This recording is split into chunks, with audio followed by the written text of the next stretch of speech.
자, 말씀으로 오늘을 나누겠습니다. 하나님은 이번 주제를 보니까 요한복음 5장 39절을 통하여 정말 이 성경이 누구를 향한 증언의 말씀이냐면 오직 예수 그리스도를 증언하는 생명의 하나님의 말씀인 줄 믿습니다. 하나님은 하나님을 알도록 드러내는, 당신을 알려주는 방법은 두 가지죠. 일반 계시를 통하여 자연 만물 가운데, 그래서 로마서 1장 20절에도 보면 하나님의 신성과 하나님의 그 능력을 우주 만물, 하나님이 창조하신 피조물 가운데 다 드러내서 누구도 구원받지 못함을 핑계치 못한다라고 말씀하고 계세요.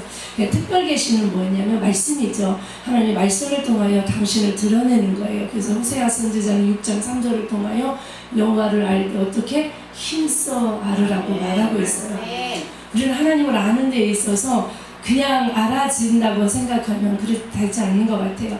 때로는 하나님이 특별히 열어주셔서 하나님을 알아가는 그런 은혜도 일반적으로 주시겠지만, 특별 계시, 말씀을 통하여 당신을 알아가기를 원하시기 때문에 우리는 말씀에 읽고 듣고 묵상하는데, 배우는데 열심히 특심을 낼 수 있는 은혜가 반드시 있으셔야 되는 줄 믿습니다. 저와 여러분들은 예수님이 어떤 분이시냐고 물으면 각양각색의 이런 고백들이 되게 많아요. 예수 믿게 된 벙어리도 3년만 되면 말을 한다고 하더라고요. 그게 뭐냐면 예수쟁이들이, 예수쟁이란 말이 나쁜 말이 아니죠. 예수를 전문으로 믿는 사람들은 말이 많아요. 근데 왜 말이 많으냐 보면 받은 은혜가 되게 많은 거예요. 그래서 모여서, 목사님들하고도 모여서 은혜 받은 사람들끼리 공동체 안에서 하면 매 그 소리가 그 소리인데 시간 가는 줄 몰라요. 이 사람이 한 소리도 다 예수 얘기고 저분이 한 소리도 다 예수 얘기야. 자기가 만난 예수를 막 간증하고 막 고백하다 보면 진짜 날이 새는지 오는지 이렇게 모르는 것 같아요. 나누고 싶고 고백하고 싶은 내가 만난 예수에 대한 간증이 우리 그리스도인들에게는 그렇게 많다라는 거예요. 그런데 내가 만난 그 예수, 그리고 내가 만난 그 예수의 그 은혜, 그분이 내게 베풀어 주신 그런 많은 것들을 나누는 것도 중요하고 내가 아는 것도 되게 중요한데, 더 중요한 것은 저는 생각하기에 성경에서 말씀하시는 하나님, 성경에서 말씀하시는 예수가 어떤 분이신지를 아는 것은 너무나 중요하다라고 생각을 합니다. 왜냐하면 각자 개인의 간증은 정말 개인의 어떤 보편적인 은혜 속에 있는 것이 아니고 특별한 은혜 속에서 그냥 개인에게 보여주신, 그래서 기도로 만난 사람, 전도로 만난 사람, 무엇으로 만난 사람, 기도하다 예수님을 만난 사람들은 막 기도에 응답하시는 그 예수님을 전할 수밖에 없어요. 그죠? 또 찬양을 통해서 은혜 많이 받은 분들은 막 찬양 중에 거하시는 주님을 막 할 수밖에 없어요. 끊임없이 성경을 통하여서 하나님은 하나님에 대해서 말씀하시고, 하나님이 구약을 통하여 예수가 어떤 분이신지를 증언해 놓으셨어요. 그래서 구약도 예수 얘기고 신약도 예수 얘기예요. 그래서 많은 부분에 하나님이 어떤 분이신가를 정말 많이 표현하고 알려주고 계신데, 저는 오늘 히브리서 1장 1절로 3절 말씀을 통하여서 이제 오늘 본문은 우리가 잘 알다시피 성도가 고난과 어려움을 이겨나가기 위하여 꼭 반드시 알아야 되는 말씀이라고 저는 믿습니다. 그래서 오늘 말씀을 통하여 왜 성도가 고난을 견뎌내야 되며 신앙생활 가운데 이 고난과 이 어려움을 어떻게 이겨내 나가야 되는지에 대해서 우리들에게 잘 말씀하고 있는 것을 볼 수 있습니다. 히브리서 기자는 오늘 이 본문 말씀을 쓰게 된 동기가 있겠지요. 히브리서 기자는 누군지 성경은 밝히고 있지 않아요. 하나님이 밝히고 있지 않은 것은 우리들에게 몰라도 된다라는 의미보다 밝히지 않아도 문제가 없기 때문에 밝히고 있지 않아요. 그래서 이 히브리서 기자가 누굴까 우리가 염려하다기 보기보다는, 알려고 하다기보다는 무명해, 알 수는 없지만 하나님은 아시겠죠, 그렇죠? 하나님이 쓰게 하셨으니까 히브리서 이 기자가 이 하나님 성령께서 하나님의 어떤 목적 가운데 이 히브리서를 쓰게 된 이유가 있었겠죠. 우리가 잘 알다시피 신앙을 포기할 수밖에 없었던 절박한 상황 속에 살아가는 1세기 성도들을 향하여서 하나님이 히브리서 기자를 통하여 이 히브리서를 쓰게 하셨다라는 거예요. 신앙의 어려움을 견디지 못하고 타협하거나 신앙을 떠나거나 배교하는 믿음의 사람들을 향하여서 쓴 편지가 바로 이 히브리서입니다. 혹독한 박해, 신체적 공격과 약탈, 경제적인 불이익은 기본이었으며 어떤 이들은 믿음 때문에 감옥에도 가게 되고 조롱과 멸시를 받는 것은 일반적인 그 시대 그리스도인들이 1세기 성도들이 받았던 아주 어려운 상황이었습니다. 사랑하는 여러분, 저와 여러분들이 오늘 이 말씀을 통하여 은혜를 받으시면서 우리는 신앙생활을 하면서 끊임없이 어려움을 만나요. 목회자도 만나고, 그래서 능력이 있어도 만나고 능력이 없어도 만나고, 교회가 커도 만나고 교회가 작아도 만나고, 성도가 있어도 어려움이 있고 성도가 없어도 코로나를 겪으면서 성도가 많이 없는 어느 노예 목사님이 그러시더라고요. 성도가 없는 걸 한 번도 감사해 본 적이 없대요. 근데 코로나가 터지면서 이제 의로워하는 마음의 고백이겠죠. 뭐 성도가 없어서 뭐 그렇게. 근데 이제 코로나가 터지면서 워낙 막 감시도 있고 막 핍박도 있고 막 이러다 보니까 성도가 없으니까 언제나 문을 확 활짝 열어놓고 그냥 찬양하고 기도해도 누가 와서 뭐라고 하는 게 없는 거예요. 막 와서 봐도 뭐예요? 성도가 없어 있어? 없으니까 불쌍해서 그냥 가는 거 뭐 막 많이 죽어간대요. 고생하시고 좋은 일 하신다고. 그래서 이제 웃으면서 쓴 그걸 우픈사라고 그러나요? 웃기지만 슬픈 고백을 하면서, 아유 내가 목회를 이렇게 하면서 10년 넘도록 하면서 성도가 없는 게 이렇게 감사한 적은 처음이야 라고 이제 이렇게 고백을 하시더라고요. 성도가 있어도 성도가 없어도, 건강해도 건강하지 않아도, 교회가 커도 교회가 작아도, 통장에 돈이 많아도 통장에 돈이 없어도 인생은 고난 가운데 났다, 고난 가운데 살다, 고난 가운데 가는 게 인생이라고 성경에서 인생의 정의를 말하고 있는 것처럼, 또 크리스찬들도 더 세상 사람들이 겪지 않은 고난과 어려움을 반드시 겪으면서 살아갈 수밖에 없어요. 그때 우리가 붙잡아야 되는 게 바로 뭐냐면, 나를 구원하신 예수님이 누구냐는 거예요. 내가 만난 예수도 되게 중요하지만 성경에서 말씀하고 계시는 예수가 누구신지를 아는 것이 어쩌면 더 중요하다라는 생각을 합니다. 아멘. 히브리서 이 기자는 1세기에 살았던 이 성도들은 원래 AD 64에서 67년경 유대계 그리스도인에 의해서 로마에서 기록되었다고 청을 하는 모습을 볼 수 있는데, 이 히브리서는 히브리인들이라는 뜻을 가졌어요. 그러니까 히브리인들에게, 우리는 영적 이스라엘인 것처럼 영적 히브리인들에게 주시는 이 메시지입니다. 개종을 한 유대인들이에요. 개종을 한 유대인들, 기독교, 그러니까 유대 기독교인들이죠. 그래서 개종을 했어요. 개종을 했는데 신앙생활 하다 보니까 예수를 믿었으면, 개종을 했으면 유대교에 있을 때보다는, 적어도 예수를 믿지 않았을 때보다는 더 잘 돼야 된다라고 생각을 하잖아요. 그렇죠? 뭐 예수 믿고 막 만사 형통, 형통에 대하여 잘 정의를 가질 수 있어야 돼요.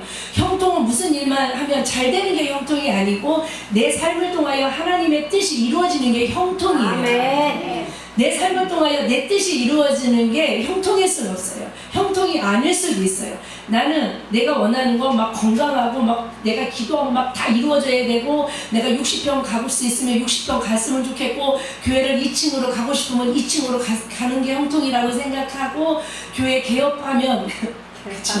우리 친정엄마가 자꾸 개업이라고 그래가지고 설립해놓고 막 이렇게 이전해놓으면 막 성도들이 몰려오고, 이런 게 우리가 생각하는 형통이에요. 근데 하나님의 형통은 뭐냐면, 내가 예수를 믿고 내가 이 설립을 하고 내가 사명을 감당할 때 그 자리에서 하나님의 뜻이 순적하고 아름답게 이루어져 가는 것을 사실은 성경적인 형통이고, 우리가 온전한 형통은 뭐냐면 하나님의 뜻이 내 뜻이 되어서, 아멘. 하나님과 내 뜻이 아름답게 하나가 되어서 하나님의 뜻이 이루어지는데, 이루어지는 그 뜻이 내 뜻이야. 아멘. 이것을 저는 만사 형통이라고 고백하고 싶습니다.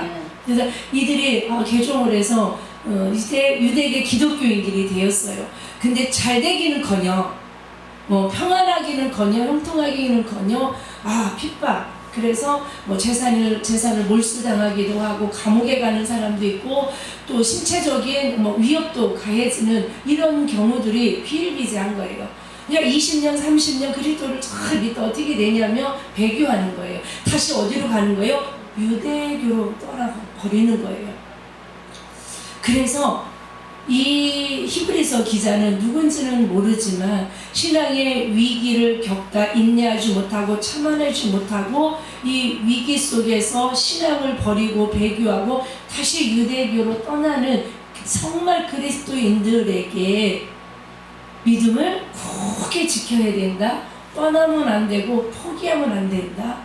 정말 신앙을 지켜야 된다. 크리스찬으로서 너희들은 반드시 신앙을 지키고 끝까지 살아야 된다라는 권면의 내용이 바로 이 히브리서 기자예요. 그러면서 이 히브리서 1장의 오늘 본문은 서론이지만 결론을 아예 내버려요. 예수님의 탁월성과 위대하심과 예수님이 얼마나 뛰어나신 분이신지를 강조하면서 너희가 이런 예수를 믿고 있기 때문에 뭐하면 안 된다라는 거예요. 예수를 포기하면 안 된다라는 거예요. 사명을 포기하면 안 된다라는 거예요. 믿음을 포기하면 안 된다라는 거예요. 네가 알고 있는 너희들이 알고 있는 예수보다 정말 성경에서 하나님이 알려주시는 그 예수가 얼마나 탁월한지 얼마나 위대한지 얼마나 뛰어나신 분인지를 정확하게 말씀을 오늘 본문을 통해서 말씀해 주시는 거예요.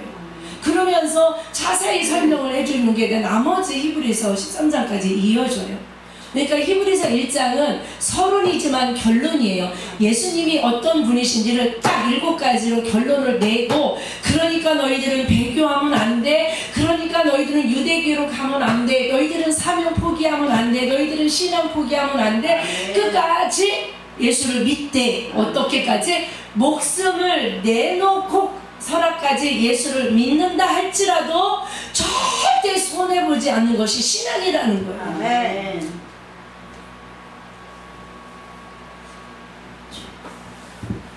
혹독하고 극심한 고난을 이겨내 충분한 가치가 예수 안에 있다는 거예요. 아멘.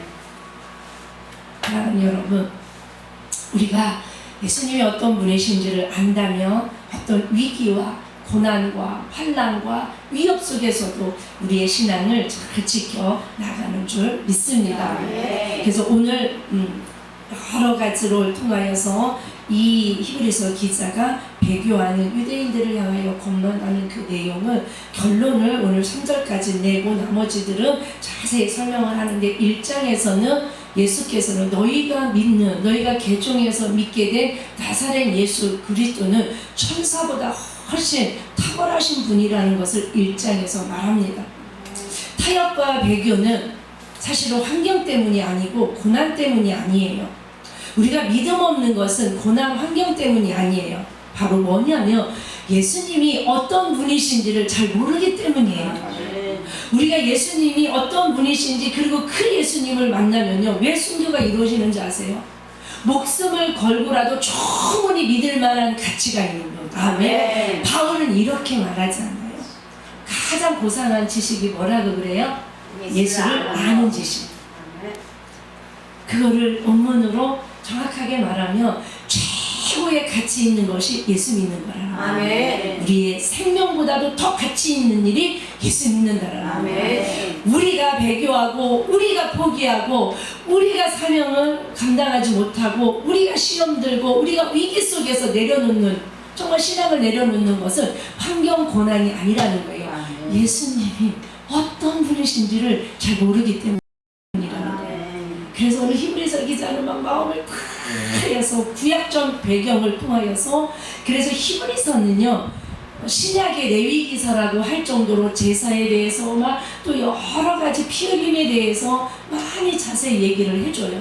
자기가 아는 모든 지식을 다 끌어내서 정말 신앙을 지킬 수 있도록 권면하는 그 히브리서 기자의 마음으로 어려운 시대를 살아가고 있는 교회도 어렵고요.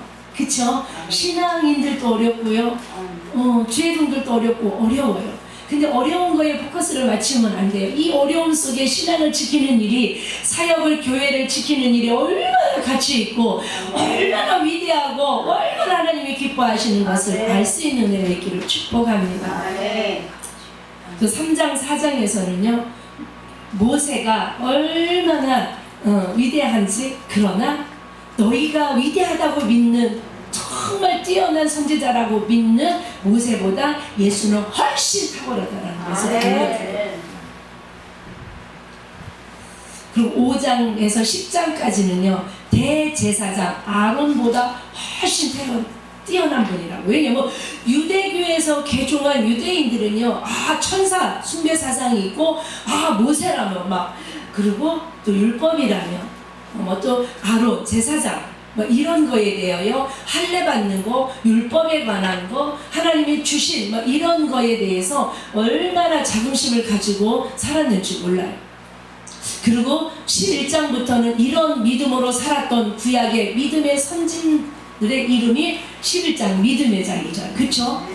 그들은 오직 믿음으로 살았기 때문에 너희들도 이제 이 예수가 모세보다도 아론보다도 어떤 제사장보다도 천사보다도 율법보다도 그 어떤 것보다도 뛰어나고 탁월하기 때문에 너희들도 예수 믿는 믿음으로, 여러분들도 예수 믿는 그 믿음으로 반드시 살아내야 된다는 거예요. 아멘. 그리고 나서 12장을 지나서 13장까지 보면 이제 구원받은 크리스찬들이 어떻게 진짜 거룩한 삶을 살아야 되는지에 대해서 그 성도의 삶의 모습에 대하여 기록하고 있어요.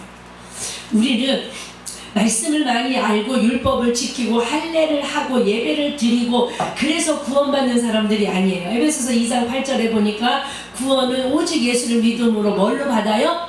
선물로 받아요. 아멘. 그 구원은 선물이에요.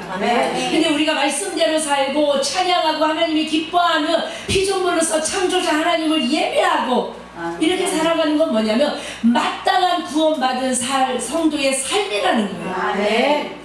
그래서 레위기서를 보면요 하나님이 구원받은 하나님의 백성들이 살아야 되는 제사법에 대해서 자세히 얘기해 주시고, 마지막 법이 하나 뭐냐면 성결법이에요. 끊임없이 나는 거룩하니 너희도 거룩하라. 구원받은 백성은 말씀대로 살아서 기도와 말씀으로 거룩에 힘써야 된다는 거예요.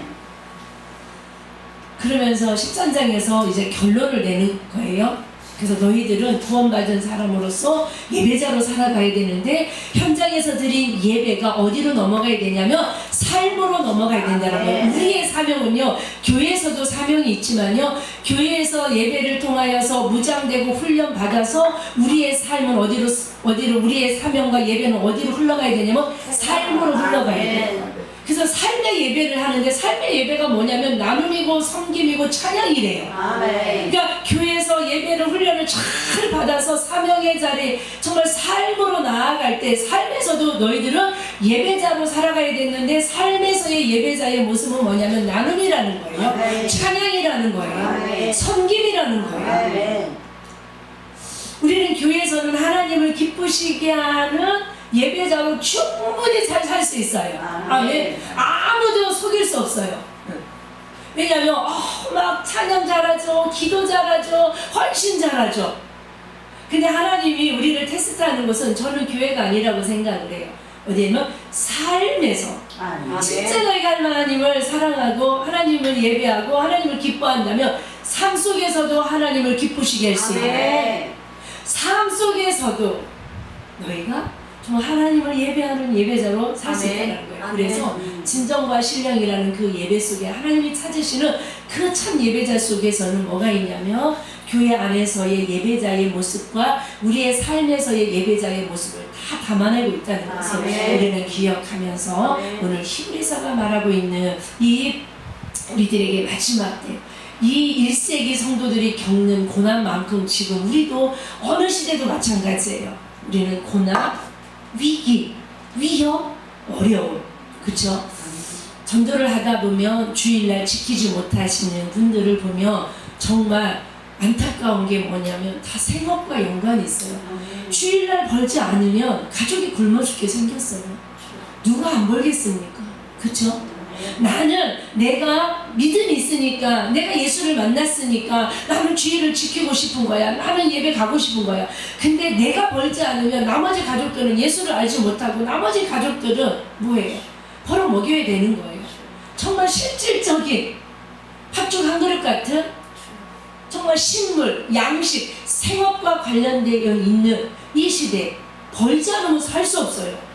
너 젊은 사람들이 다 돈 포기하고, 아니 집 포기하고 뭐 다 포기하니 뭐 사포가 있대요. 자녀 출산 포기, 집 사는 거 포기래요. 왜요? 아무리 벌어도 집을 살 수 있어 없어? 없어요. 둘이 아무리 열심히 벌어도 집값을 따라갈 수가 없는 거예요. 뭐 위에 뭐 돈 잘 벌고 막 이런 사람들 말하는 것이 아니고 정말 보편적인 우리 서민들, 우리 국민들은. 그러니까 뭘 포기해요? 자녀를 포기하는 거예요. 왜요? 둘이 벌어서 자녀 가리키는 거만 돈 많이 들어.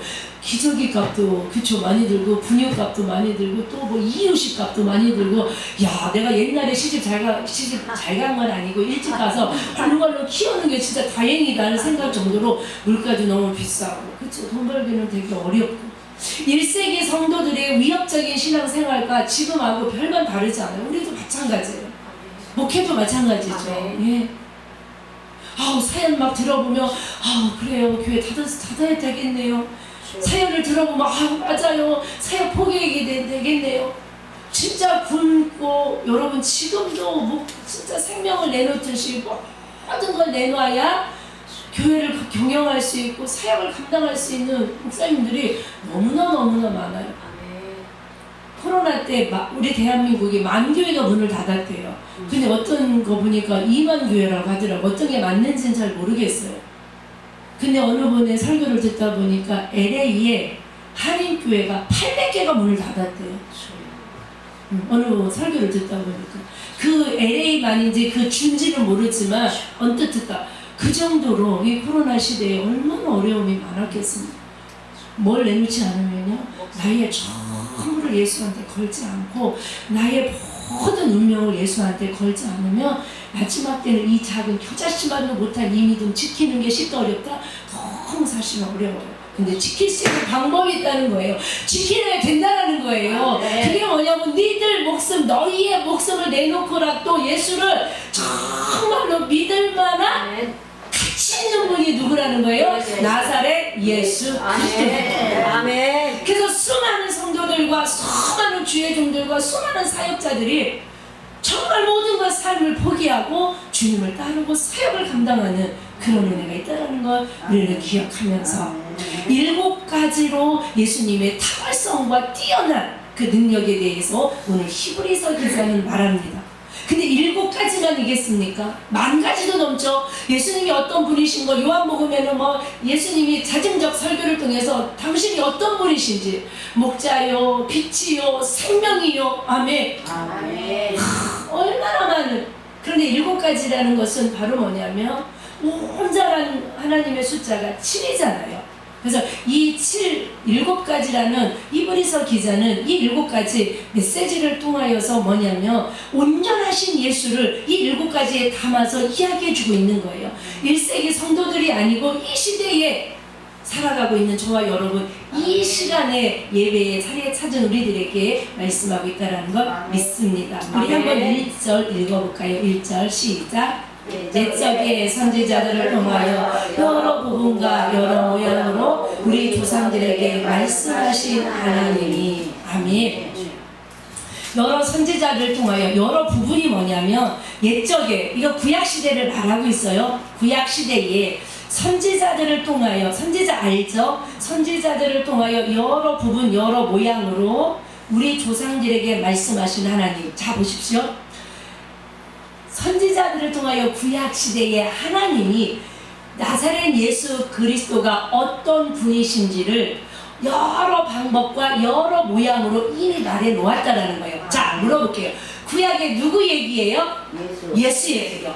하나님이 구약에 예수 얘기를 해놓으신 거예요. 아멘. 창세기 1장 1절부터 말라기까지 다 예수 얘기예요. 아멘. 이게 우리들에게 너무나 그쵸 감격이고 아멘. 이렇게 열어주시기를 우리는 기도할 수 있는 은혜도 또 있으셔야 돼요. 아멘. 저는 막 되게 감사한 게 특별한 뭐 우리 윤강성 목사님 진짜 우리 친정 오빠랑 너무 닮아서 제가 오빠 목사님이라고 그래요. 그래서 처음 만난 날 깜짝 놀랐어요. 우리 오빠가 개가천선해갖고 목사님이 되셨나 할 정도로. 그래서 저는 김씨고 윤씨인데 맨날 저 윤씨로 바꾸면 안 되냐고. 근데 안 된다고 그러더니 땅을 찾고 나더니 더 안 된다고 하시는 거예요. 그래서 막내 동생으로 입적해서 그 땅 좀 나눠주라고 했더니 자꾸 땅값이 뭐 싸네, 거기 뭐 맹지라 뭐 안 비싸네 하면서 동생으로 영입하진 않는데 너무 많이 이렇게 닮으셔가지고 제가 이렇게 말하는데 목사님이 전국을 누빈다고 강단에서 거짓말하면 안 되니까 제가 잘랐는데 전국을 다니긴 다니죠. 뭐 집회가 있으면 어디도 가고. 그런데 제가 핵심은 뭐냐면 저에게 주신 능력은 막 나타나고 뛰어나고 이런 거는 정말 하나님이 또 다른 방향 각자에게 주시는 게 다르니까 주시지는 않았다라고 생각을 하고 사는데 저에게는 말씀을 사모하고 말씀을 향한 은혜를 주셨어요. 아멘. 그래서 저는 출애굽기 12장의 6월절의 어린 양이 요한복음 1장 29절에서 세례 요한이 자기의 세례터로 세례를 받으러 오시는 예수님을 보면서 보라, 세상 죄를 짊어지고 가는 하나님의 어린 양. 저는 그것 때문에 무너졌어요. 출애굽기 12장과 요한복음 1장 29절로 저는 무너졌어요. 그게 저 초신자 때예요. 기독교는 계시의 종교예요. 아멘. 사도 바울은 이신칭의를 하나님이 뭐 해줬다고 말해요? 계시했다고 말해요. 내가 누구한테 배운 것도 아니고 내가 깨달은 거라고 말하지 않아요. 깨달은 거하고 알려주신 거는 달라요. 그래서 에베소서 3장 3절인가 그리고 갈라디아 1장 12절에서 내가 하나님께 예수 그리스도께로 말미암아 계시로 내가 오직 예수를 믿는 믿음으로 구원받는 것을 계시로 받았다라고 말해요. 그렇게 친다면 저도 이 출애굽기 12장과 요한복음 1장 29절을 계시로 받은 거와 비교해도 돼요. 그게 예수라는 것이 깨달아지니까 구약 성경이 믿어지고 그래서 저는 구약을 통하여서 예수를 만났어요. 웃기죠? 구약을 통해서 예수를 만났는데 신약을 통해서 내가 예수를 잘 만났다는 거 확증시킨 거예요. 야, 그래서 구약은 제가 만나보니까 구약에서 예수를 만나니까 어디로 들어가냐면 지성소 깊은 곳으로 들어갈 수 있어요. 그리고 신약을 통하여 내가 만난 예수가 나사렛 예수라는 나사렛 그 보잘것없는 그 청년이 구약에서 말씀하신 구원자 메시아라는 게 신약에서 확증되어지니까 내 신앙이 어떻게 돼요? 부족하지만 뜨거워져요. 여러분, 여러 선지자들을 통하여 여러 부분과 여러 모양이 무슨 뜻이냐면 하나님이 구약의 선지자들을 통하여 율법으로, 역사서로, 시가서로, 선지서로 그리고 여러 모양은 보여주기도 하고 들려주기도 하고 꿈으로도 감동으로도 환상으로도 잘 이해가 가시죠? 하나님이 구약의 선지자들을 통해서 여러 방법, 여러 부분이 그 뜻이에요. 율법, 역사서, 시가서, 선지서 이런 모든 것들을 통하여 또 여러 모양 들려주고 알려주고 꿈으로도 환상으로도 다 누구 얘기를 했다는 거예요? 예수 얘기를 선지자들에게 이런 부분과 이런 모양으로 내가 하나님이 다 이미 얘기해 놓으셨다는 거예요. 그리고 2절을 보니까 이 모든 날 마지막에는 신약시대에는 아들을 통하여 우리들에게 말씀하셨으니 아멘. 이게 뭐냐면 하나님의 아들 예수 그리스도를 통하여 직접 이 나사렛 예수가 메시아 하나님 창조주인 것을 말씀해 놓으셨다는 거예요. 오늘 히브리서 기자는 이 마지막 날 즉 구약의 모든 선지자들을 통하여 율법, 역사서, 시가서, 선지서 그리고 아브라함 족장들 그치 아브라함, 이삭, 야곱 이런 사람들을 통하여 환상으로 감동으로 말씀으로 보여주고 들려주셨던 그 예수를 신약에 와서는 하나님이 직접 예수 그리스도 그분 자체를 통하여 그 예수가 메시아인 것을 증명해 주셨다. 그러니까 너희들은 배교하면 안 된다. 너희들 믿음 지켜야 된다. 아멘. 교회 지켜야 된다. 아멘. 신앙 지켜야 된다. 아멘. 목숨을 내놓고 예수 믿는 신앙을 지켜도 가치 있는 일이다. 아멘. 그래 7가지로 예수 신약에 와서 예수님이 어떤 하나님이시고 어떤 창조주인 것을 내가 알려주겠다는 거예요. 예수 그리스도 안에서 예수 그리스도를 통하여서 알려준 이 7가지가 무엇인가에 대해서 우리 오늘 오신 분들은 보니까 수준이 높아요. 수준이 높아서 이 7가지를 핵심만 잘 이야기해도 잘 넘어갈 것 같아요. 다 찾지 않아도 7가지로 말한다라는 것은 탁월하시고 위대하시고 가장 고상하고 가치 있는 그 예수 그리스도의 그 완전하신 분이 이 7가지 속에 완전히 다 포함되어 있다는 뜻이에요. 예수님에 대해서 이 시간 우리가 은혜를 나누려면 목사님도 10,000가지도 넘으시겠죠. 여기 원장님도 예수님에 대해서 말하면 10,000가지도 넘겠죠. 그렇죠? 10,000가지도 넘게 성경을 통하여 하나님이 어떤 분이신지 우리들에게 알려주셨는데 7가지로 핵심을 내서 얘기할 테니까 너희들은 패배하면 안 돼. 예수가 이런 분이야. 아멘. 그러면 그것이 바로 뭐냐면 2절입니다. 2절을 통하여 아들을 통하여 우리에게 말씀하셨으니 아들을 만유의 상속자로 세우셨다라는 거예요. 예수님은 만유의 상속자라는 거예요. 아멘. 만유의 상속자라는 뜻이 따라서 합니다. 다 가지신 분. 다 가지신 분. 아멘. 땅 상속받아서 좋으시대요. 아니요. 저거 안 좋대요. 그래갖고 나를 그럼 밑으로 집어 넣어달라. 그거 좀 나눠달라. 근데 땅 받은 건 안 좋대. 그런데 또 나한테 좀 나눠주는 건 싫대. 그 말은 뭐냐면 그 땅이 좋다 나쁘다? 땅 받은 게 좋다는 뜻이에요. 싫으면 다 주겠죠. 아이고 막 싫다는 골치 아파서 싫다는 뜻이야. 맞아요. 우리도 아버지 앞에 상속받은 조그만 충청교회 땅이 있어요. 어쩔 수 없이 맹지가 됐어요. 김씨 가문에 어쩌고저쩌고 하면서 사연 속에서 39년 만에 큰오빠한테 연락이 와서 상속을 받았어요. 난 너무 은혜로워요. 왜냐면 호적에 내 이름이 아버지 땅에 올라가 있어. 근데 오빠가 혼자 다 해먹고 싶어도 혼자 못 해먹어. 왜요? 내가 합법적인 뭐예요? 상속자. 네. 근데 이 막내 동생하고 39년 연락을 안 하고 살았는데 나한테 연락을 안 해서는 아버지 이름으로 그 땅이 되어 있기 때문에 나, 우리 언니, 우리 오빠 3명이 똑같이 옛날에는 장난만 다 가졌잖아요, 목사님. 모르셔요? 네.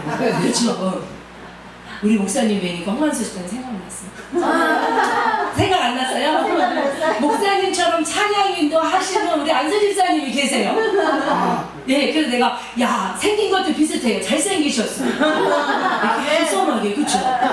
근데 우리 여기 권사님 남편분이신데 우리 권사님은 남편 안수 집사님이 찬양인도 하면 고개를 못 들어요. 그냥 목사님처럼 하시기 때문이에요. 근데 막 우리는 다 은혜 받아요. 그래서 20년 후에 홍한수 집사님이 저 모습이겠다. 나 너무너무 아까 그래서 계속 웃었어. 목사님이 아마 저 여자 목사님이 왜 이렇게 웃나 좋아서 웃기도 했지만 그게 막 생각이 나는 거예요.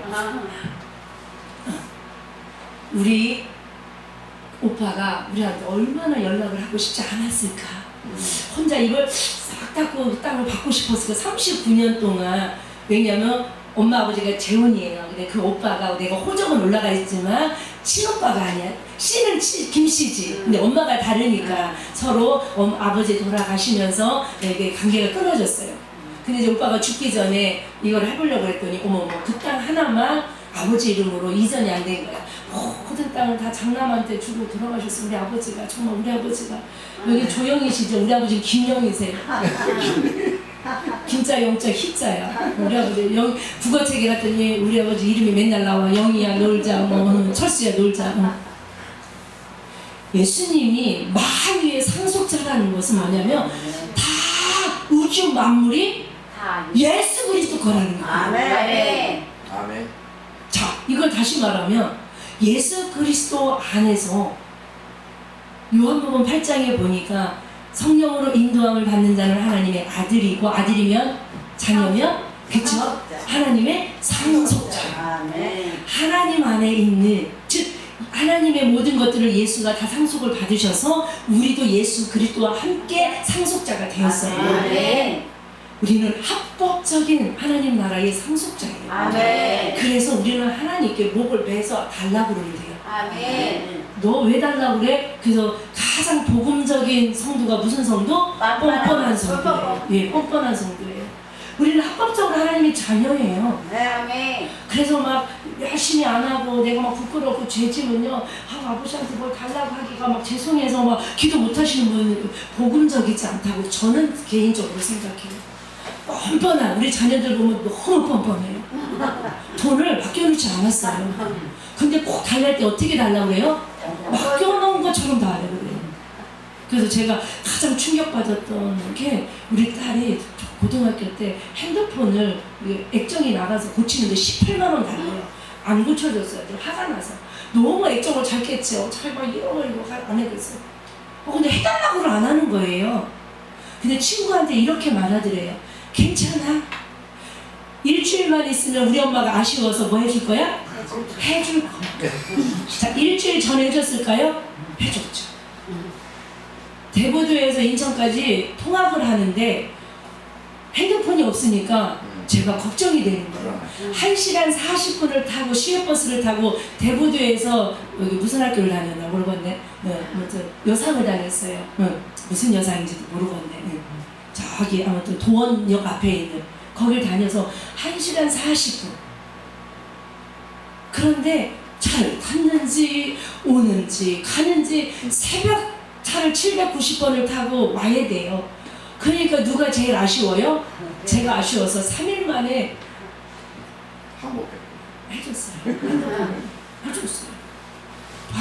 바꾼 게 아니고 액정을 바꿔줬어요. 그러면 그 믿음이 나는 우리 딸만도 못하다. 우리는 하나님이 안 주시면 안 줄 것 같아서 왜 안 주냐고 막 근데 우리 딸은 느긋해. 친구한테 그랬대요. 괜찮아. 우리 엄마 아빠가 해줄 거야. 왜? 나보다 엄마 아빠가 더 아쉬워. 우리가 고난받는 거 누가 더 아파하는 줄 아세요? 아버지가 아파하세요.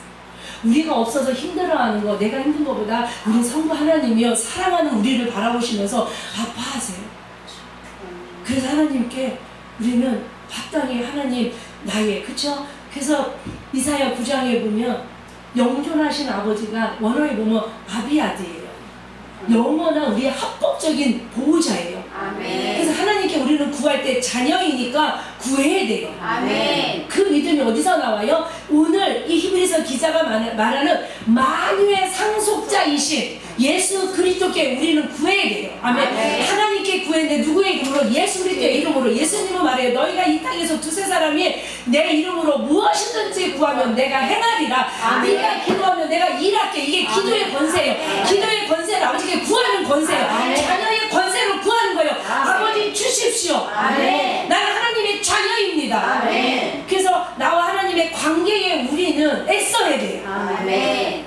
뭘 주실 거에 대해서 그거 뭐 조금 돈 얼마에 우리가 관심과 거기에 집중할 것이 아니고 하나님과 나의 관계. 아멘. 하나님은 상속자시고 나는 예수 그리스도를 통하여 상속자가 되어서 합법적으로 하나님께 구하며 그것이 기도고 기도의 권세를 통하여 내가 기도하면 하나님이 일하시는 거예요. 아멘. 주시는 거예요. 아멘. 두 번째가 바로 뭐냐면 우리 계시록을 다 열어서 사실은 이 만유의 상속자가 된 이런 사건들을 다 이야기하고 싶지만 다 여러분들이 왜냐하면 하나님에게 계셨던 모든 권세, 능력 이 모든 것들이 계시록 5장 7절에 만유의 상속자가 되신 예수 그리스도께 이양되는 장면이 계시록 5장 7절에 나와요. 아멘. 아멘.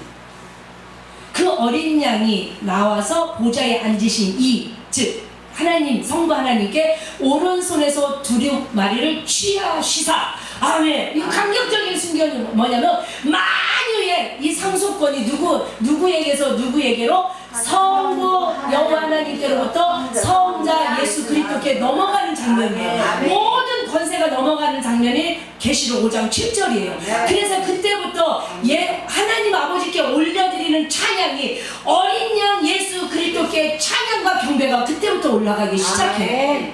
그래서 계시록 5장 9절 보면 그들이 새 노래를 불러 이르되 두루마리를 가지신 그 인복을 떼기에 합당하시도다. 두루마리를 취하신 장면 취하셨어요. 만유를 통치하실 그 권세를, 그 상속권을, 만유의 상속권은 권세를 예수 그리스도께 주셨다는 거예요. 아멘. 이것이 만유의 상속자. 아멘. 그래서 우리는 예수 그리스도 안에서 머물러야 돼요. 우리가 구하는 것은 어디에 있기 때문에? 예수 그리스도가 있기 때문에. 그래서 바울은 말해요. 그 아들 예수를 아끼지 아니하고 내어 주신 바 되신 하나님 아버지가 너희들에게 모든 것을 선물, 즉 은사로 주시지 않겠느냐. 주시겠다라는 강조예요. 그러니까 너희가 배교하면 안 돼. 너희가 목양에 필요한 것, 삶의 모든 필요한 거 어디서 구해야 돼? 예수 그리스도 안에서 구해야 돼. 예수 안에 다 있기 때문에. 두 번째가 바로 뭐냐면 이렇게 말합니다.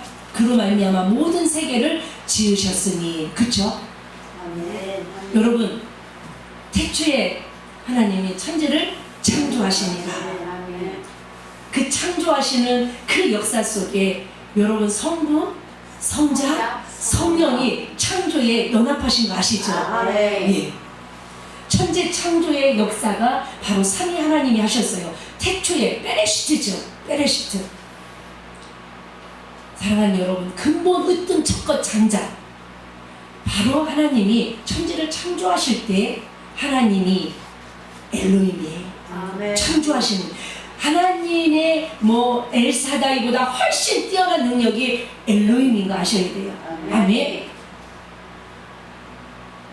태초에 베레시트 하나님이 이 땅을 어떻게 시작하셨나? 하나님이 엘로힘이 하나님이 천지를, 그렇죠? 하늘과 땅을 창조하시니라. 창조하셨어요. 근데 그 태초라는 그 말 속에, 그 베레시트라는 말 속에 바로 누가 들어가 있어요? 교회의 머리 대신 예수 그리스도. 그러니까 성경이 열릴 때 누가 먼저 나오는 거예요? 예수가 먼저 나오는 거예요. 왜 그러냐면 이 성경은 하나님이 예수에 대해서 쓰고 싶어서 쓰신 책이기 때문이에요. 모세를 통하여 창세기를 썼지만 모세오경을 하나님이 모세를 통하여 하나님이 쓰게 하셨지만 성경은 하나님이 예수 이야기를 하고 싶어서 36명의 저자를 통하여 쓴 책이 성경이잖아요. 하나님이 예수 얘기를 하고 싶어서 쓴 게 뭐예요? 성경이에요. 그래서 태초에 베레시트, 태초에 즉 이 머리 윗점 시작이 바로 예수가 시작되는 거예요. 성경은 왜 쓰였어요? 죄로 인하여 하나님과의 관계가 깨지고 하나님의 형상이 깨져서 하나님과 분리돼 버렸어요. 이제 하나 돼야 돼요. 다시 내 새끼를 찾아와야 돼요. 그 방법은 예수밖에 없어요. 그래서 성경을 쓰기 시작했고 그 성경의 시작이 뭐냐면 너희들이 다시 나와 하나 되고 다시 내 자녀가 되는 방법은 누구밖에 없다는 뜻이에요. 예수밖에 없다는 게 창세기 1장에서 시작되고 성경이 씌워져요. 그러니 알고 나니까요 성경이 얼마나 가슴이 떠요. 야, 그 얘기예요. 그래서 골로새서 1장 16절 18절에 만물이 그에게서 창조되되 예수 이야기를 하면서 만물이 그에게서 창조주 예수 그리스도에 대해서 이야기하고 있는 거예요. 아멘. 그래서 교회의 머리, 만물의 으뜸, 이게 베레시트라는 속에 다 포함되어 있는 거예요. 여러분, 예수님이 창조주세요. 만물의 창조주세요. 아멘. 그래서 요한복음 1장 3절에 만물이 그로 말미암아 지은 바 되었고 지은 것이 하나도 그가 없이는 된 것이 없느니라. 예수님이 창조주라는 거예요. 어디 잊으면 안 되는 거예요. 왜냐면 1세기 살았던 이걸 듣는 이 히브리인들은 지금 하나님의 창조주인 걸 믿고 있는 사람들이에요. 근데 예수가 창조주인 거를 믿는 기독교로 갔다 다시 오고 싶은 거예요. 그러니까 얘기해 주는 거예요. 하나님이 창조주이고 그 창조의 역사 속에 성령도 계시잖아요. 운행하시느니라. 천지 창조. 그래서 천지 창조는 성부, 성자, 성령이 하셨어요. 우리도 창조할 때 성부, 성자, 우리의 형상대로 모양대로, 그쵸? 우리가 그런 존재예요.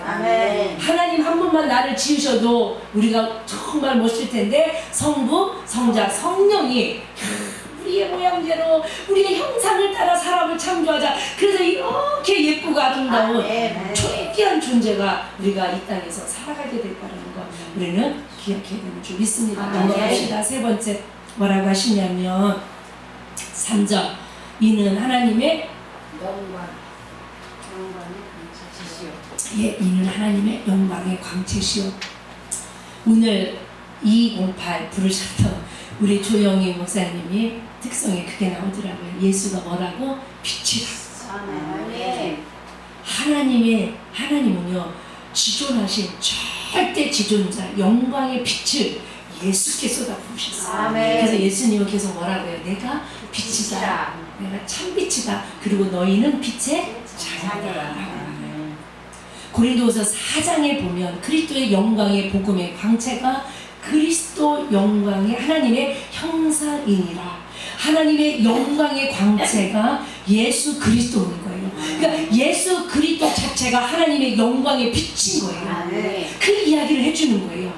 그리스도의 영광의 복음의 광채, 그리스도의 하나님의 형상이라고 말하는 거고, 예수 그리스도의 영광의 그 얼굴에 있는 그 하나님의 영광의 빛이 우리 마음에 비춰졌느니라. 아멘. 여러분, 우리는 세상의 빛으로 살아간다고 하면서 우리를 뭐라고 하냐면 하나님을 영광에 내야 된다라고 말해요. 이거는 뭐냐면 우리 스스로는 하나님을 영광에 낼 수 있는 죄성이 가진 죄인이에요. 근데 어떻게 우리가 하나님의 영광을 나타낼 수 있냐면 하나님의 영광의 빛을 받아서 반사하는 거예요. 아멘. 아멘. 아멘. 하나님의 영광의 빛이 예수 그리스도께 비춰졌고 예수 그리스도의 그 영광의 빛이 우리 마음에 비춰졌어요. 그래서 우리 안에 비춰진 그 영광의 빛을 우리는 세상을 향하여 빛을 발하는 게 뭐냐면 반사예요. 우리로서는 빛을 발할 수가 없어요. 근데 하나님의 그 영광의 빛이 우리에게 비춰졌음으로 말미암아. 그래서 바울은 에베소서 5장 8절에 너희는 세상의 빛이라고 또 말합니다. 아멘. 예수님도 빛이지만 우리도 빛으로 살아내는 거예요. 아멘. 우리는 스스로 빛을 낼 수 없어요. 하나님의 영광의 빛을 비춤으로 말미암아 비춰낼 수 있는 은혜가 있기를 축복합니다. 넘어갑니다. 그 본체의 형상이시라. 이 말은 바로 뭐냐면 예수님이 하나님이시라는 거예요. 아멘. 그래서 빌립보서 2장 6절에 그는 근본이 하나님이라고 말해요. 아멘. 근본 하나님의 본체, 이게 뭐냐면 하나님과 예수가 하나라는 거예요. 아멘. 그래서 요한복음에서 예수님이 30절에 나와 하나님 아버지는 하나다라고 말해요. 아멘. 이거를 어떻게 우리가 믿을 수 있을까요? 성령이 역사하셔야 이게 믿어진다는 거예요. 아멘. 그래서 성령이 아니고서는 예수를 주라 고백할 수 없어요. 아멘. 성령을 받았다라면 하나님이 성령을 받은 자에게 말씀을 더 열어가심으로 말미암아 예수가 하나님 본체이신 것, 그 형상이신 것 우리에게 알려주시고 더 열어가 주셔서 아멘. 성경을 읽다가 기도를 하다가 아멘. 예배를 드리다 아멘. 하나님이신 예수를 만나서 목숨을 드려도 나의 삶의 전부를 드려도 조금 더 아깝지 않은 가치 있는 분이라는 걸 깨닫고 나아갈 수 있는, 그래서 위기 속에서 신앙의 위기, 사역의 위기, 삶의 위기 속에서도 넉넉하게 이길 수 있는 일을 축복합니다. 아멘. 요한복음 14장 9절에 예수님이 나를 본자는 그래서 아버지를 보았고 이렇게 말해요. 왜냐하면 나와 아버지는 하나이기 때문이라는 거예요. 아멘. 그러면서 또 넘어갑시다. 본체의 형상이시라 그의 능력의 말씀으로 만물을 붙드시며. 아멘. 아멘. 말씀으로 만물을 붙들고 계시며. 근데 요한복음에는 말씀이 육신이 되어서 오셨다고 하잖아요. 아멘. 말씀으로 만물을 붙잡고 계셨다는 말은 또 뭐냐면 예수가 만물을 붙잡고 계시다는 거예요. 아멘. 왜요? 상속 받으셨잖아요. 성부 하나님 앞에 받았잖아요. 그래서 아멘. 계시록 5장 7절은 늘 묵상해야 돼요. 그래서 5장 9절의 삶을 살아야 돼요. 하나님과 및 어린 양 예수를 찬양하고 예배하는 삶을 우리가 뜨겁게 마땅히 살아내야 될 가치 있는 성도의 예배인 줄 믿습니다. 아멘. 이 말씀으로 통치하신다라는 것은 바로 또 무슨 뜻이냐면 반드시 기억해야 돼요. 여러분, 다른 신은요 마음에 들면 또 막 이렇게 됐다가 또 그 신이 어느 분이 기독교로 개종하는데 1년이 걸렸대요. 우상을 섬겼대요. 근데 1년 동안 계속 우상 앞에 가서 말했대요. 뭐라고 말하냐면 나 우리 아들 때문에 교회 갈 건데 그 신한테 나 해코지 하지 말라고. 그러고 또 갔대요. 또 1년을 준비했대요. 개종하려고. 왜냐하면 다른 신은 뭐 하니까? 해코지 하니까. 그 신앙 때 계속 비는 거야. 나 아들이 전도해서 교회 가야 된다. 아들이 목사다. 그러니까 나 교회로 가도 나 뭐 하지 말라. 해코지하지 말라. 여러분 예수 안 믿는 어떤 분이 옛날 아침마당에 나왔는데 종같이 맏며느리야. 근데 제사를 없앴어요. 기독교인이 아니에요. 근데 그 원인이 뭔지 아세요? 이렇게 말하죠. 제사 안 지내면 조상님이 와서 뭐 한다고요? 해코지 한다고요. 근데 이 며느리가 깨달은 거예요. 아니 자식이 어쩌다 어려워서 제사를 못 드리는데 어떤 조상이 와서 내 후손이 어려워서 제사를 못 드린다고 해서 해코지하는 조상이라면 뭐 하겠다? 안 모시겠다라는 거예요. 근데 아침마당에 나왔어요.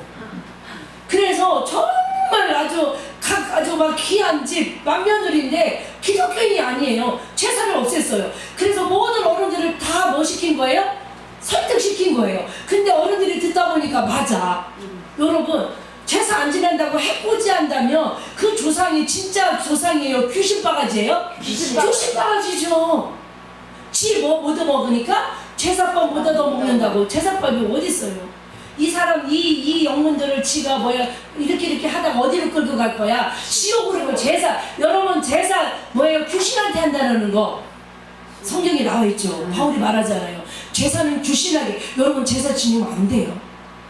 아멘 하세요. 아멘. 지금 지내고 있어도 아멘 하시면 그렇게 돼요. 아멘. 몰라서 지낸다고 그러면 반드시 없앨 수 있으셔야 돼요. 아멘. 기도하셔야 돼요. 목숨 걸고 기도하셔야 돼요. 여러분 믿는 가정 안에서 제사 내가 권사 집사인데 목사 때도 또 하시는 분들도 계시더라고요. 귀신한테 하는 거예요. 그런데 그게 중요한 게 아니라 예수가 우주 만물을 통치하시는데 뭐로 통치하세요? 말씀으로 통치하세요. 예수님이 마음에 든다고, 예수님이 마음에 안 든다고 이방신처럼 정말 이런 잡신 귀신처럼 악한 영들처럼 예수님 마음대로 통치하시는 두루마리에 말씀에 기록한 대로 아멘. 아멘. 만물을 통치하신다라는 거. 그 통치자가 예수 그리스도라는 걸 믿으셔야 돼요. 아멘. 그래서 우리는요 말씀을 알아야 되고 말씀을 지켜야 되고 아멘. 말씀대로 살아야 돼요. 아멘. 왜요? 하나님은 뭐대로 통치하시니까 말씀, 감정으로 통치하지 않으세요. 아멘. 기분으로 통치하지 않으세요. 아멘. 마음대로 통치하지 않으세요. 아멘. 그래서 두루마리를 띄시잖아요. 아멘. 그 인을 띄시잖아요. 그래서 그 말씀에 기록된 대로 모든 통치권을 상속으로 받으신 후에 아멘이시죠. 아멘. 마지막이에요. 마지막은 아니고 6번째 것 같아요. 자 넘어갑시다. 보면 죄를 정결하게 하시고 그쵸? 예수님은 인류의 모든 죄를 정결하게 하실 수 있는 유일한 한 분이세요. 아멘. 3시 반에 끝날게요. 되죠? 네. 이사야 53장 6절 우리는 다 양 같아서 그릇 행하여 각기 제 길로 갔거늘 여호와께서 우리 모두의 죄악을 그에게 예수 그리스도 십자가에 담당시키셨다. 아멘. 그러니까 인류의 모든 죄는 예수 그리스도 말고는 누구도 죄 문제 해결할 자 없다는 거예요. 그래서 저는 십자가 붙어있는 거 되게 은혜예요. 아멘. 여기 가려줬죠. 교회 딱 오면 정면 승부가 뭐냐면 죄의 문제예요. 축복, 치료, 이게 교회의 한 사명이 아니에요. 여러분들의 사명이 이게 아니에요. 죄 문제 예수가 십자가에서 아멘. 해결했다는 거예요. 아멘. 이게 전도예요. 아멘. 이게 교회 사명이에요. 아멘. 이게 선지자들의 사명이에요. 아멘. 죄 문제는 무엇으로 누구도 어디서도 해결할 수 없다는 거예요. 아멘. 너희들이 버리려고 하는 너희들이 배교한 그 예수가 바로 죄의 문제를 너희들의 죄를 정결케 한 유일한 그리스도라는 거예요. 아멘. 예수님은요 죄 문제 해결제로 그리스도로 기름 부음을 받은 그리스도에 대한 걸로 우리는 믿어야 될 줄 믿습니다. 아멘. 그래서 히브리서 10장 10절에 이 뜻을 따라 예수 그리스도의 몸을 단번에 들이심으로 말미암아 우리가 거룩함을 얻었으니 아멘. 형제들아 우리가 예수의 피를 힘입어 성수에 들어갈 탐정을 얻었다. 그 길은 우리를 위하여 휘장 가운데 열어놓으신 새로운 살 길. 휘장은 곧 그의 육체니라. 네. 그 육체를 상징하는 휘장이 예수님이 죽는 그 순간에 우리 아래까지 찢어져서 아멘. 살 길이 열렸다. 아멘. 너희들이 유대교로 가는 게 살 길이 아니다. 아멘. 너희들이 돈 벌러 가는 게 나의 살 길이 아니다. 아멘. 우리의 살 길은 예수가 열어놨다. 아멘. 이 믿음의 길이다. 이게 생명의 길이다. 아멘. 그러나 고난은 따른다. 그러나 가치 있다. 아멘. 아멘이시죠? 누구도 무엇으로도 우리 인류의 죄의 문제를 해결할 사람은 없어요. 예수밖에 없다라는 거예요. 아멘. 죄의 문제를 해결해야 천국 백성이 된다는 거예요. 아멘. 죄의 문제를 해결받아야 거룩한 하나님의 백성이 된다는 거예요. 아멘. 그 이야기를 하고 싶었던 거예요. 그 얘기를 해주는 거예요. 너희들 구약 알잖아. 염소, 송아지 피로 하지 아니하고 오직 자기의 피, 예수의 피로 영원한 속죄를 이룬 단번에 성소에 들어갈 수 있게 하시는. 아멘. 그래서요, 이 이야기, 구약의 제사의 진짜 제물이 예수 이야기를 해주고 싶어서 히브리서 기자는요, 이 히브리서를 통하여 레위기처럼 예수의 피, 구약의 막 제사법을 다 얘기해 주는 거예요. 피 없이는 정결함을 받을 수 없다라는 거예요. 아멘. 구약에 드렸던, 너희 조상들이 드렸던 그 염소, 황소의 피가 아니야. 자기 피, 예수의 피. 아멘. 요한일서에서 그 예수의 피가 모든 죄를 깨끗게 하셨다는 거예요. 아멘. 그럼 마지막이죠. 마지막 읽읍시다. 높은 곳에 계신 지극히 크신 이의 우편에 앉으셨느니라. 아멘. 영원토록 하나님 우편에 계셔서 만물의 통치권을 가지신 통치자가 예수 그리스도라는 거예요. 아멘. 마가복음 16장 19절에 주 예수께서 말씀을 마치신 후에 하늘로 올리우사 하나님 우편에 앉으셨다. 스데반이 보죠. 7장에서 사도행전 예수께서 하나님 우편에 서신 것을 보고 로마서 8장 34절에 그리스도 예수시니 그는 하나님의 우편에 계신지라. 아멘. 이게 무슨 뜻인 줄 아세요? 하나님 우편에 앉아 계시다는 그 뜻 자체가 뭐냐면 하나님과 통든데 통치자로 앉으셔서 우주 만물을 통치하고 계시다라는 거예요. 아멘. 그리고 우편에 앉아 계시다는 뜻은 뭐냐면 우리의 죄 문제 속죄를 위하여 이 땅에 다시 오실 필요가 없다라는 거예요. 아멘. 죄를 심판하러는 오시지만 아멘. 죄 문제를 해결하여 오실 필요는 없다는 거예요. 아멘. 이미 다 이루시고 아멘. 승기 본래 자리로 가신 거예요. 아멘. 하나님 우편으로 가셔서 아멘. 거기 앉아 계시다는 거예요. 아멘. 더 이상 예수는 죄의 문제를 가지고 이 땅에 강림할 필요가 없지만 마지막에는 의인과 악인을 심판하러 우리 신랑을 심판주로 오셔요. 아멘. 그런데 오른손에는 우리에게 줄 산을 가지고 오세요. 아멘. 신부인 우리들에게 너 믿음 지키느냐고 고생했어. 너 정말 사역하느냐고 늘 사랑 기도원 얼마나 힘들고 어렵고 신의 상 기도원 우리 갑시다. 아멘. 우리 함께 합시다. 아멘. 끝까지 갑시다. 아멘. 가치 있는 일이에요. 한 명 모이면 아멘. 어때요? 아멘. 이 십자가가 세상을 향하여 아멘. 죄의 문제를 정답으로 아멘. 도전하고 있는 거예요. 아멘. 예수밖에 없다라는 거예요. 아멘. 창조주가 예수라는 거예요. 아멘. 기도합시다. 아버지.